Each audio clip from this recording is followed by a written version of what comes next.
Y luego dice que el objeto de este juego, el carrete, allí, en ese objeto, tenemos que designar al sujeto.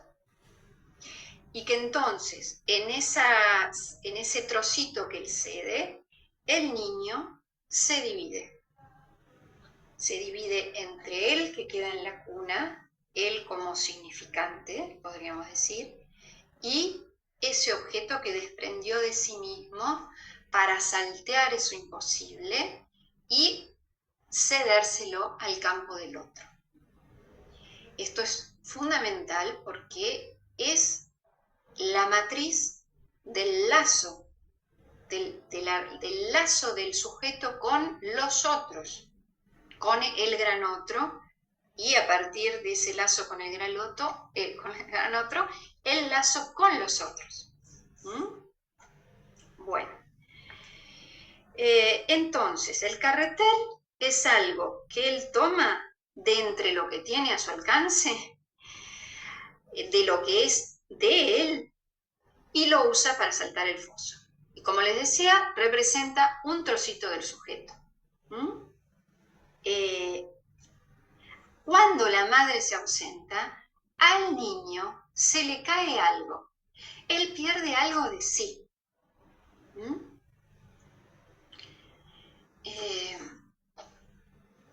Bien.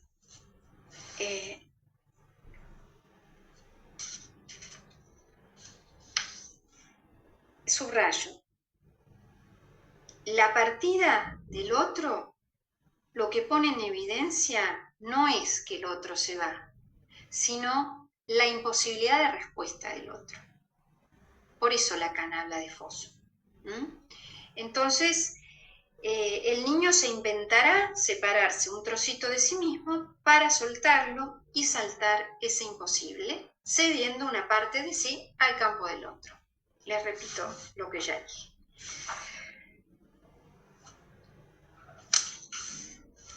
Así, él pierde eso de sí para sí mismo, pero lo recupera como objeto del otro. Y de ese modo se enlaza al otro. Y para inventarse algo que soltar, que cederle al otro, se sirve de su cuerpo, no tiene otra cosa, ¿no? Por eso decíamos que es un trocito de sí mismo. Entonces, se sirve de su cuerpo, de lo que en su cuerpo son agujeros y de lo que en su cuerpo es producción de objetos cesibles, el objeto oral, el objeto anal, el objeto escópico y el objeto invocante, para hacer lazo con ese otro que no puede responder. Entonces, cuando el significante, porque el otro es el lugar del significante, cuando el otro no puede responder con el significante, el sujeto se inventa un objeto con el que responder. Bien, es muy interesante esto que les decía del seminario 11, porque en la página 71 Lacan va a dar otro ejemplo, ¿sí? Y ahí muestra lo que sucede en el retorno del otro, luego de la pérdida. Él toma el caso de su hijo, se los leo.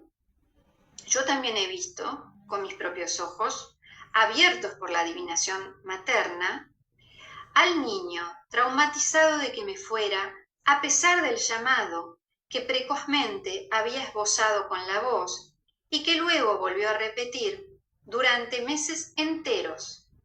Yo lo vi, aún mucho tiempo después, cuando lo tomaba en mis brazos, apoyar su cabeza en mi hombro para hundirse en el sueño, que era lo único que podía volverle a dar acceso al significante viviente que yo era desde la fecha del trauma.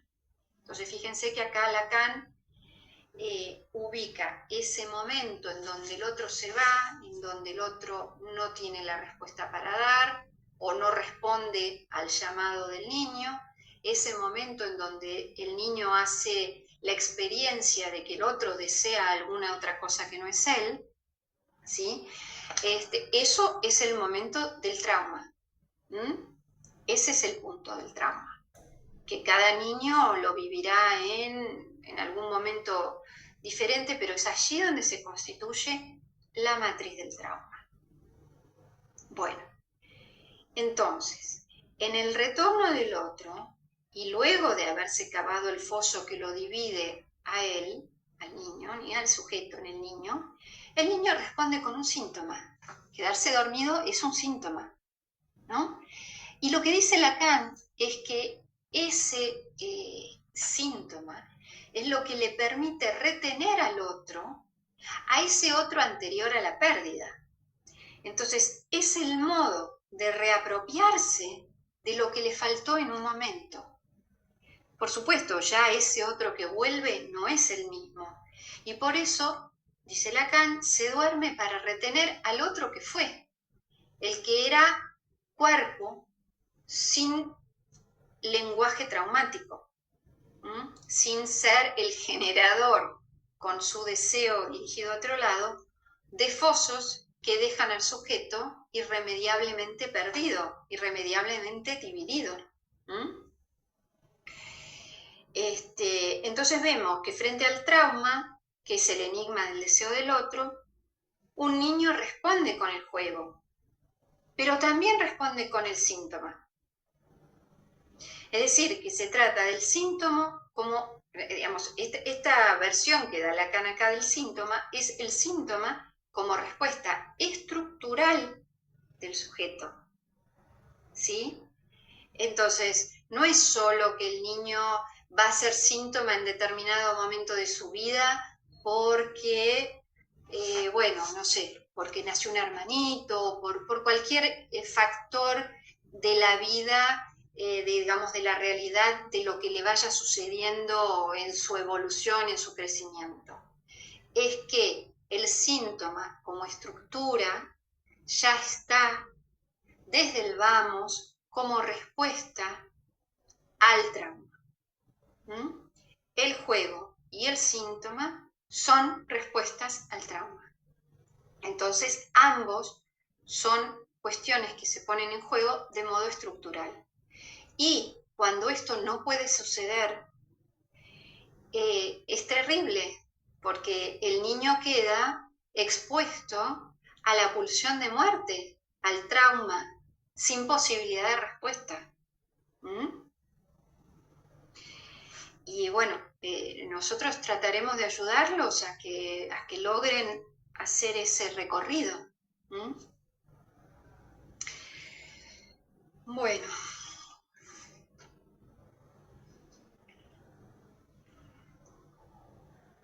Y entonces la respuesta por el lado del juego lo lleva en la línea del armado o de la matriz, ¿no? De dejar constituida la matriz para la constitución del fantasma, ¿sí? Y después está la otra respuesta, que es la del síntoma.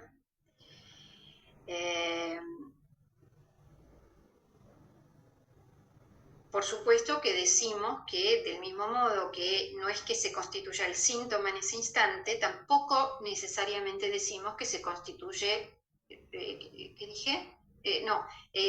Así como no decimos que ese es el momento en que se constituye el fantasma, sino que se constituye la matriz para que después se pueda constituir el fantasma, también decimos que ese es el momento no en el que se constituye el síntoma, puede darse, pero no necesariamente, sino que es el momento en el que se constituye la matriz estructural para que después allí pueda ir a venir el síntoma que surja del encuentro con el otro, ¿no? Del acontecer del niño, de la vida del niño, de los traumas vividos, en todo caso, porque este es el trauma, podríamos decir, el trauma estructural, que es el trauma que da la falta de respuesta del lenguaje para decir algo del ser del sujeto. Bueno, volvamos entonces al juego, y les digo que en el modo en que el niño juegue, lo que veremos entonces son los elementos del Fordá tal como se despliegan en las 3 dimensiones de lo psíquico, las dimensiones de lo psíquico son los 3 registros: real, simbólico, imaginario. Y lo que se va a poner en juego en estos 3 distintos registros va a ser, por un lado, el trauma de cómo fue separado del otro primordial. ¿Qué objeto se constituyó en esa separación? ¿Qué significación le dio al niño a eso? ¿Y qué goce ha recuperado de esa catástrofe? Entonces, el juego va a mostrar la matriz del modo de goce que ha encontrado el sujeto como respuesta a esa pérdida.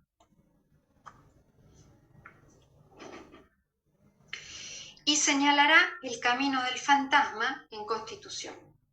Mostrará la posición subjetiva del niño, que es lo mismo que decir la posición de goce. Entonces, en el juego vamos a encontrar los significantes fundamentales que se han anudado al modo de goce del niño. Y ellos nos permitirán entrar en el mundo del niño para facilitar el establecimiento de la transferencia. Y también resultará que el juego nos mostrará en qué punto de este proceso de constitución subjetiva el niño se ha detenido, o en qué punto él ha encontrado un obstáculo, o en qué punto le han faltado herramientas para avanzar. Bien. Lo repito de otro modo. El juego muestra el punto de renuncia y el punto de recuperación. Muestra la forma que tomó el deseo del otro y muestra por dónde pasó la recuperación de goce y el fantasma que se constituyó. Se constituye una pérdida, digamos, en el juego sirve para poder constituir algo como perdido, un objeto, digamos, una pérdida, un borde, un objeto y la posibilidad de circuito para la pulsión. En cualquier punto de ese recorrido, entonces, puede producirse un cortocircuito y verse trabado el desarrollo de la estructura. Cuando hablamos de trauma y de separación del otro primordial, hablamos, como les decía antes, de la constitución de un imposible. Un real para ese niño que es inherente a la constitución subjetiva y que debe quedar circunscripto por un borde. El despliegue completo de la estructura del juego tiene 3 dimensiones: simbólica, real e imaginaria. La simbólica supone la presencia de un significante que comanda y que es el que ha marcado al sujeto. La real es la del objeto, que si está separado del sujeto, sirve de circuito a la pulsión. La imaginaria supone el armado de una escena donde significante y objeto se despliegan en su articulación fantasmática y que se corresponde con los 3 tiempos de la pulsión, ¿no? El hacer, ser hecho o hacerse hacer. Esta estructura en los juegos de hoy en día se presenta de una forma muy precaria, con ciertos pasos no realizados. Vemos muchos niños que con lo que vienen es con un estado de detenimiento en el desarrollo de la estructura. Es por eso también que se hace difícil hacer un diagnóstico diferencial, un diagnóstico de estructura, porque bueno, es muy claro cuando hay una neurosis, es muy claro cuando hay una psicosis, es muy difícil cuando lo que hay es un detenimiento, donde no se sabe muy bien si lo que hay es un detenimiento o una psicosis.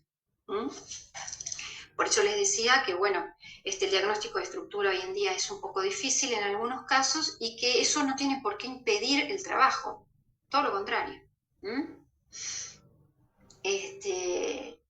Bien, y el análisis va a servirle al niño para ayudarlo o a construir o a suplir lo que sea que esté fallando o faltando. En 1908, en 8 o 9, esperen que ahora se me hizo un borrón, en 1908, en el artículo Fantasías histéricas y su relación con la bisexualidad, Freud nos muestra cuál es el camino de la constitución psíquica, cómo se anudan los tres registros. Por supuesto no habla de tres registros de ya, ¿no?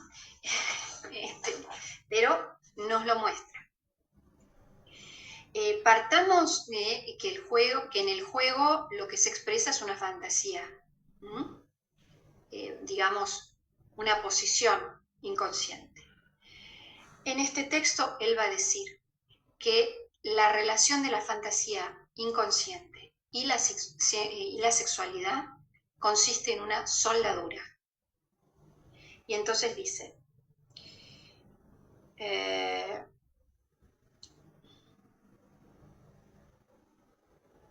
como es sabido, esta composición consiste en una soldadura, página 142. Originalmente, la acción era una empresa autoerótica pura, pulsión pura, destinada a ganar placer de un determinado lugar del cuerpo, que llamamos erógeno. Más tarde, esa acción se fusionó con una representación deseo, es decir, significante, tomada del círculo del amor de objeto. Esta fusión, digamos, sirvió para realizar de una manera parcial la situación en que aquella fantasía culminaba. Bueno, esta cita entonces nos muestra cómo la fantasía, por un lado, cómo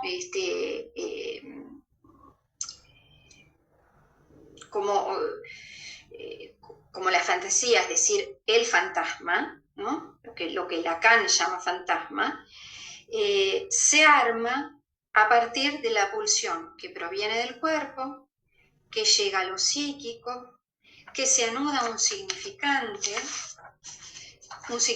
que proviene del otro, es decir, del círculo del amor de objeto, que se produce en algo en relación al momento de la función en el que se produce la función del amor, y significante que está vinculado al deseo del otro, al lugar que el niño tiene como objeto en el deseo del otro. El deseo del otro, que es el otro del amor. Vean también que en esta cita Freud pone en juego entonces las tres dimensiones que formulará luego Lacan.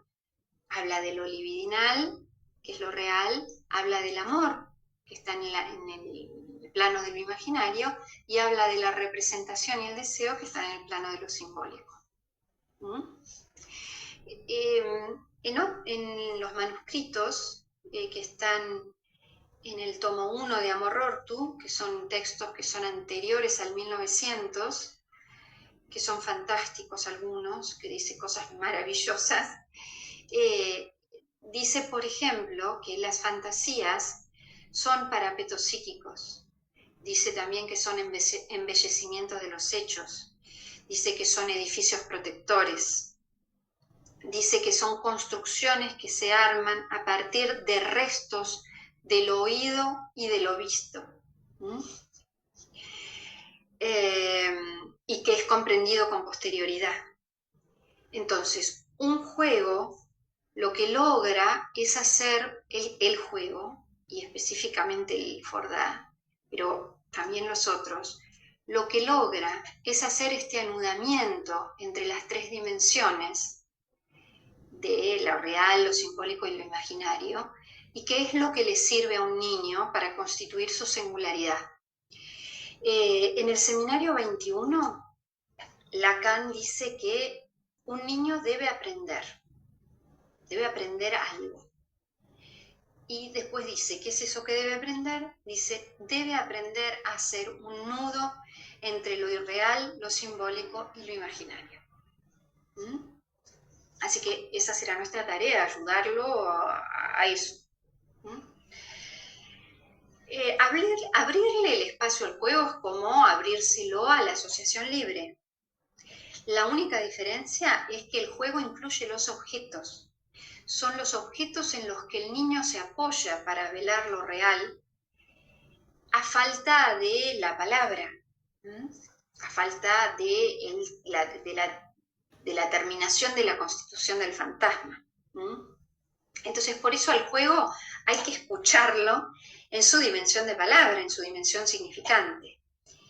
Y el juego, en sus formas más simples, se presenta como sustitución, y por eso cuando lo puesto en juego es el cuerpo como objeto, allí no se está pudiendo hacer esa sustitución simbólica del ser del niño por el objeto que suelta C del niño.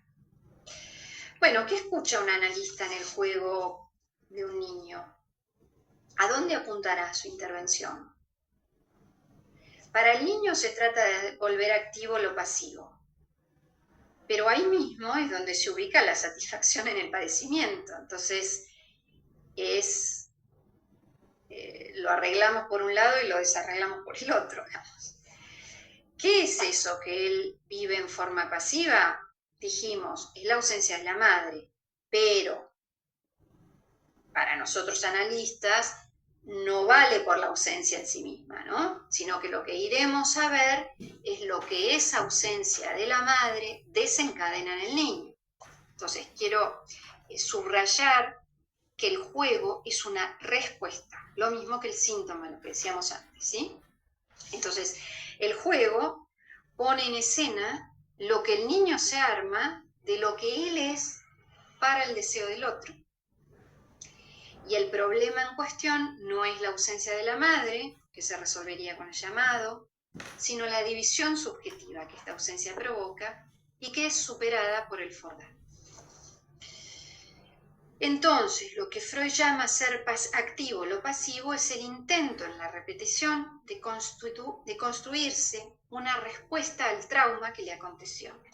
Y en este sentido, es importante apreciar lo nuevo en la repetición, porque eso es lo que nos va a dar los elementos para favorecer la construcción de la respuesta. Porque si nos quedamos en el nivel del for, nos quedamos simplemente en el nivel del trauma, de la compulsión de repetición, de la pulsión de muerte, ¿sí?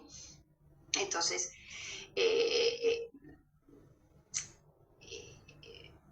lo importante va a ser el surgimiento de ese da y cómo, qué es ese da.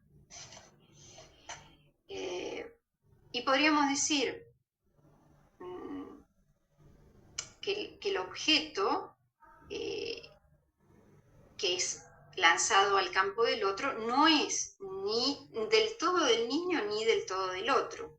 Es un pedacito del niño que se desprendió y que el niño le entregó al otro, al campo del otro.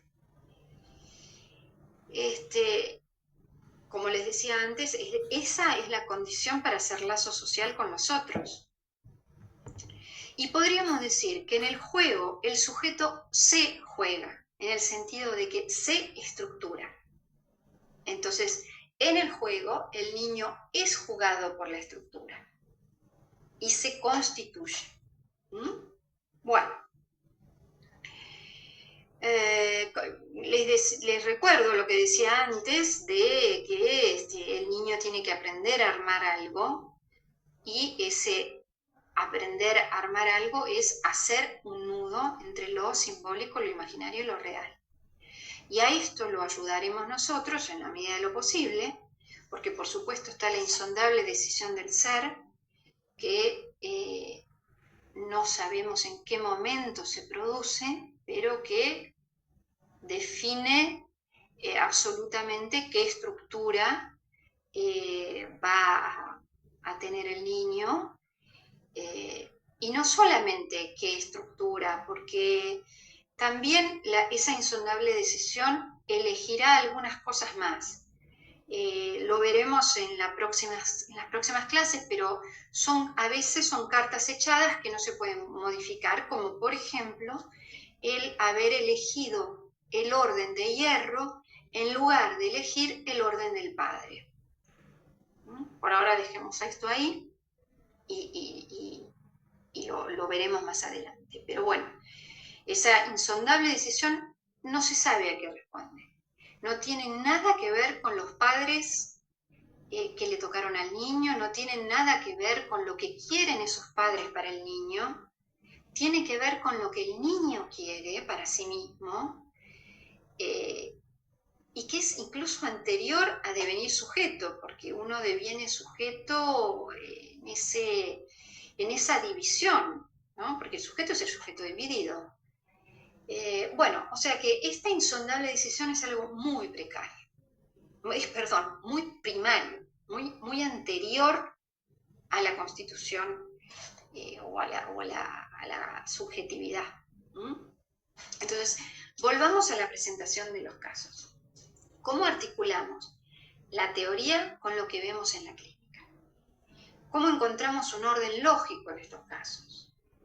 Como les decía, no es por el lado del diagnóstico de estructura, que en algunos casos es muy difícil de hacer.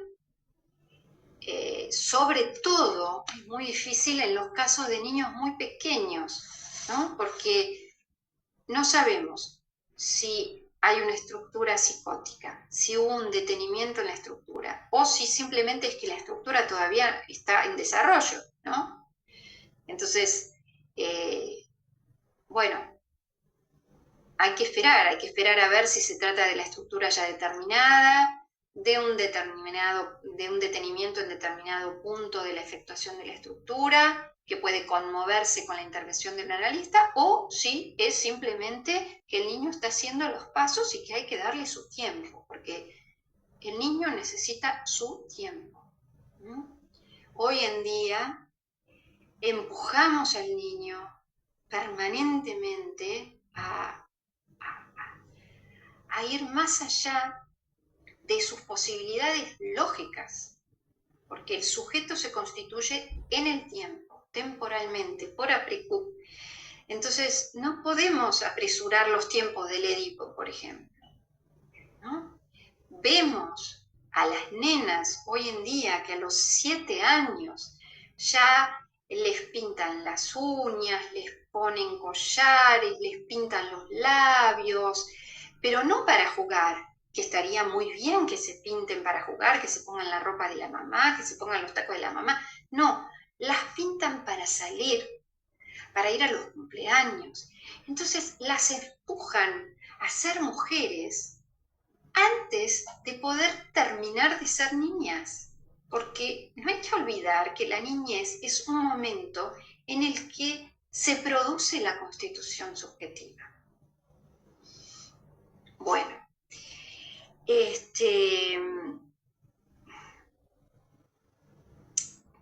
por ejemplo, el caso de Carla, me parece que es la elección de un detenimiento en la estructura que marca que esa niña elige entrar en el orden de hierro en vez de entrar en el orden del padre. Pero eso lo veremos, ahora lo adelanto nada más. Bueno, decíamos antes que el juego es un medio de goce.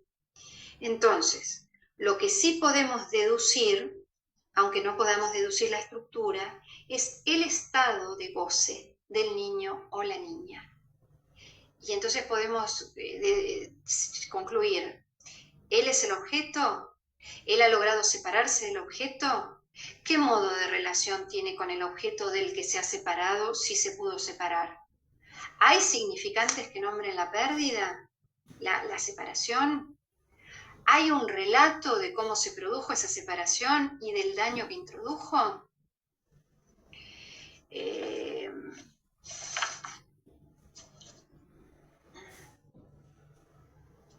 Inclusive, ¿en qué punto de la relación con la madre está suspendido el niño? En los casos planteados, por ejemplo, vemos que Walter no ha podido separarse del objeto. Todo su cuerpo es el objeto. Y en su caso es ser un objeto de choque. Pablo parece identificado con el accionar pulsional mismo, ¿sí? Y tampoco aparece un significante que ordene al sujeto con el que se vea que él esté identificado. Carla está identificada a un significante, pero es un significante que no dialectiza. O sea que es un significante amo del orden del super yo, no del orden del ideal. O sea, un significante de hierro. Juana parece no haber logrado constituir un objeto, pero sin ser ella el objeto. Es como que estuviera en el tránsito, ¿sí? Podríamos aventurar en principio que ella está tomada por el objeto vos. Es una hipótesis. Y se trata de una identificación, pero no una, o sea, al objeto vos, pero no una identificación que la divida. Por eso mismo es que no podemos decir que ella haya cedido el objeto. Ven entonces que son todos casos diferentes. Entonces, lo que un analista hace cuando está frente a un niño es tratar de escuchar dónde está su sufrimiento específicamente y alojar ese sufrimiento en la relación entre él y el niño. Con niños esto a veces es un poco difícil de captar porque un adulto siempre viene a quejarse de algo, sabe de qué sufre o por lo menos sabe la punta del hilo, ¿no? Pero un niño pequeño no necesariamente. A veces un niño pequeño puede llegar como un simple demonio que lo único que hace es provocar al analista o, no sé, destrozar el consultorio, o viene como un niño malo que lo único que quiere es molestar o lastimar al analista, o pelearlo, o puede presentarse también como un niñito muy tranquilo, que juega muy feliz y que no le pasa nada y que la pasa fantástico en la vida, ¿no? Bien, entonces un analista es aquel que puede alojar el sufrimiento del niño, el sufrimiento que hay en esos comportamientos, ¿no? En esas conductas. Un analista es el que sabe escuchar en ese comportamiento un velo al sufrimiento, una forma de manifestar el sufrimiento. Y es preciso alojar ese comportamiento como palabra, como significante. Bueno, pensemos a qué cosas le prestamos atención cuando un niño llega por primera vez al consultorio. Por ejemplo, ¿quiere entrar o no? ¿Quiere entrar solo? ¿Quiere entrar con los padres? ¿Nos habla? ¿Nos mira? ¿Qué registro tiene el analista? ¿Juega solo sin tener noción de que el analista está ahí sentado? ¿Cómo se relaciona con los objetos del consultorio? O primero, ¿se relaciona con los objetos del consultorio? ¿O juega con los que trajo? ¿O habla? Y si juega con los objetos, ya sea los del consultorio o los que trajo, ¿qué uso les da? ¿En qué los convierte? Y si trae un objeto de la casa, ¿qué objeto trae? Y de entre los objetos del consultorio, ¿qué objeto toma? ¿Nos incluye en el juego? ¿Cómo? ¿Qué hace con la palabra que viene del analista? ¿La escucha? ¿La responde? ¿La ignora? ¿Qué relación tiene ese niño con el lenguaje? ¿Qué significante se repite? ¿Qué registro tiene de su cuerpo y del cuerpo del analista? ¿Hace contacto entre ambos cuerpos? ¿Lo rechaza? ¿Lo acepta? ¿Lo ignora? ¿Se desprende de la madre? Bueno, eso entre otras preguntas, ¿no? Ahora, nosotros analistas, ¿vamos a jugar con el niño? Un analista no juega, un analista hace semblante de jugar. Y solo si es necesario a la dirección de la cura. Si no, deja que el niño juegue. Sus intervenciones son en el juego y sobre el juego, para que en el juego mismo se pueda producir el movimiento subjetivo en relación a la posición que el niño tiene respecto del otro. Y el cambio en el juego dará cuenta del viraje subjetivo. Ahora, para poder ejercer una intervención modificando el juego, es necesario dejarse tomar por el lugar que sea que el niño lo pone al analista, que el niño le otorga al analista en su juego. Hay que entrar en ello y hay que respetar mucho ese lugar en el que uno es puesto. En principio uno no se tiene que correr de allí, no tiene que proponer nada a uno. Uno tiene que dejarse ubicar por el niño, respetar mucho eso, ¿no? Que en ese sentido uno es objeto del juego que propone el niño. Solo después, una vez que uno haya ubicado bien de qué se trata ese juego, una vez que esté uno tomado en la transferencia, recién ahí uno va a empezar a hacer lo que se llama hoy en día perturbar la defensa, que es, habiendo ubicado cuál es la defensa que está puesta en juego en ese juego, ubicar bien cuál es ella e intervenir ahí. Intervenir modificando algo de eso, ¿no? Introduciendo alguna ruptura en eso, a ver qué hace el niño.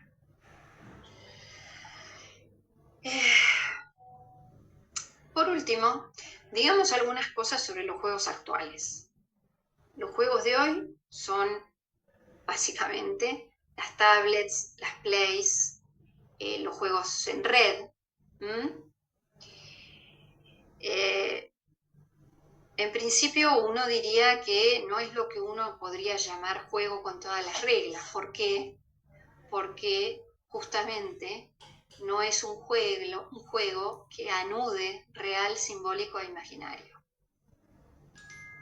Entonces, en ese sentido, su funcionalidad es más bien anular al sujeto en el niño, en lugar de estar al servicio de producir la constitución subjetiva y de permitir la creación de fantasías. Porque, por ejemplo, con estos juegos no hay ningún momento en que el niño esté solo con él mismo. Está todo el tiempo hablándole la máquina, que, por otro lado, es lenguaje sin sujeto. O sea, lo que la máquina transmite es una palabra sin deseo, es una palabra que es igual para todos. ¿Sí? Nos sitúa coordenadas singulares para ese sujeto, no emite significantes particulares que le armen una red simbólica, que le dé un lugar en el linaje, que le tocó, ¿no? Respecto del otro que le tocó. Es como les decía, un otro igual para todos, un otro sin deseo, un otro liberado de la responsabilidad de responder al llamado del niño, aportando significantes, porque que el otro no pueda responder en un punto, no significa que el otro no tenga que responder. Es su responsabilidad responder con significantes, donar significantes, incluir al niño en las generaciones desde donde viene. Porque es una manera de ser nombrado. Entonces, este tipo de juegos dan cuenta de un cambio de paradigma, que es el que estamos atravesando y del que no podemos saber muy bien qué resultados va a tener. Lo que el analista puede hacer es lo que ya hacía desde antes, que seguramente lo hace con mucha más dificultad, pero es apostar al sujeto en el niño, ¿no? Apostar a que en ese niño tomado por la máquina hay un sujeto. Y allí entonces tratar de introducir el enigma, el no saber, la sorpresa, el deseo. Hay que orientarse por el hecho de que siempre va a haber un modo singular de uso, un modo singular de conexión con el objeto, y eso es lo que hay que pescar y eso es lo que hay que fortalecer. No es cuestión de oponerse a las máquinas, para nada. Nosotros no somos ni jueces ni emitimos opiniones morales. A lo sumo lo que podemos decir es, sí, denle menos tiempo de jugar con esos juegos para que puedan tener ratos donde tengan los otros juegos, ¿no? Los juegos donde hay creación.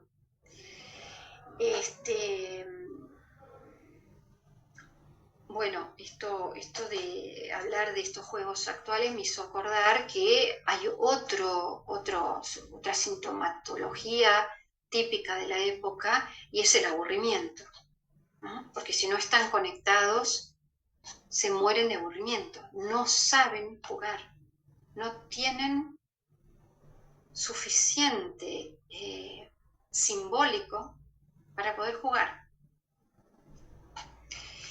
Entonces vemos hoy en día que hay niños que los niños están más desenganchados del significante. Hay algo de esa donación de significantes que no se produce como antes. Que no se sabe muy bien si es que el otro, o más bien es una articulación entre las dos cosas, ¿no? Que el otro no dona y que el niño no se hace cargo, entre comillas, del deseo que lo habita, ¿no? No se hace responsable del deseo que lo habita.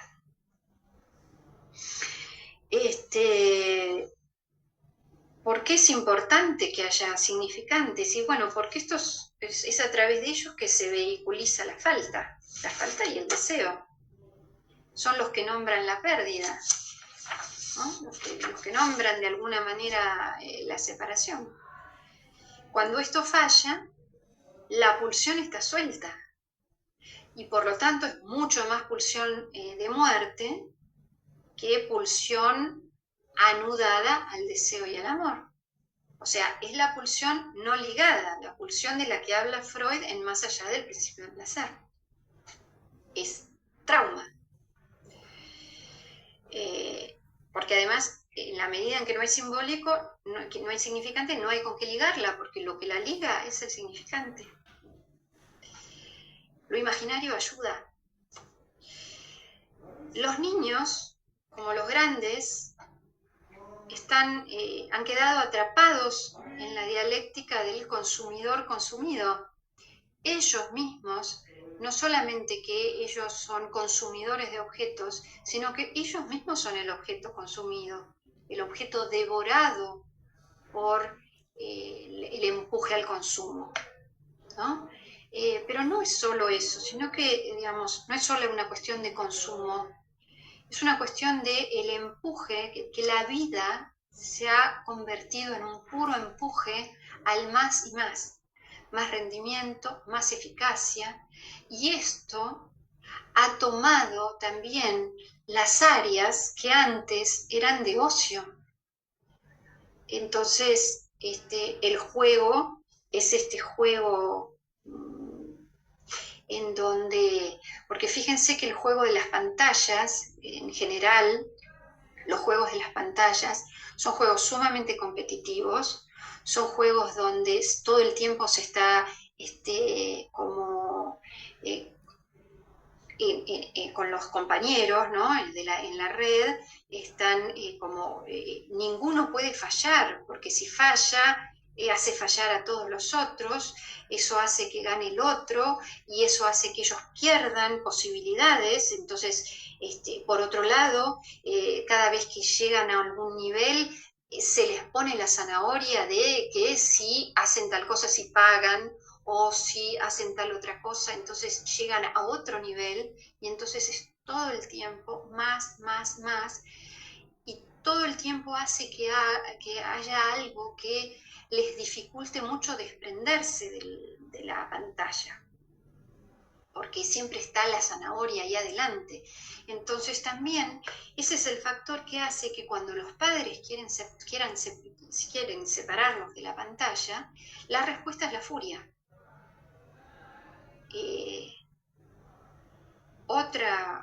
Digamos, además de la violencia, que era una de las presentaciones que yo les decía que es propia de la época, está la furia.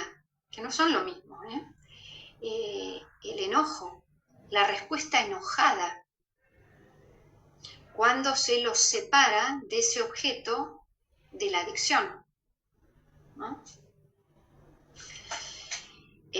Bueno, en esa maraña entonces se tratará de ayudarlo a construir su propia ficción. Y porque es en ella que se pondrá en juego el real del niño, el real que va a dar cuenta de su singularidad, porque su singularidad va a ser el modo de tratar eso real que lo ha atravesado. Y porque además es a través de esa fantasía y de la construcción del fantasma que el niño se corre de ser puro objeto para el otro, y pasa a ser un uso singular del objeto, que es el objeto del que él se desprende. Y también eso incluye los objetos propios de la época, ¿no? Entonces, frente a una época que es devastadora y superyoica, nosotros como analistas lo que intentamos es ser una herramienta, ser nosotros una herramienta, para que él nos use de modo de poder encontrar sus propias vías, con los elementos de los que él dispone, los que tiene ya jugados por la insondable decisión del ser, para armarse su propia ficción. Entonces así lo ayudamos en la vía de construirse un fantasma, de construirse un síntoma, de construirse un objeto, que son los elementos que le van a permitir a él hacer lazo amoroso con el otro. Esto es lo que dice Freud en esa cita que yo les leía, ¿no? Entonces, el juego es la vía por la que interviene el analista en el trabajo con un niño. Esto no quita que alguna vez haya que hacer alguna intervención por fuera del juego y en forma directa hacia el niño, sobre el niño, Esto no lo quita, pero en general lo que hacemos es intervenir sobre el juego, en el juego, sin jugar nosotros. Bueno, la vez que viene veremos cómo se orienta el analista para realizar esta tarea. Por hoy vamos a dejar acá. Los espero en la próxima clase. Espero que les haya sido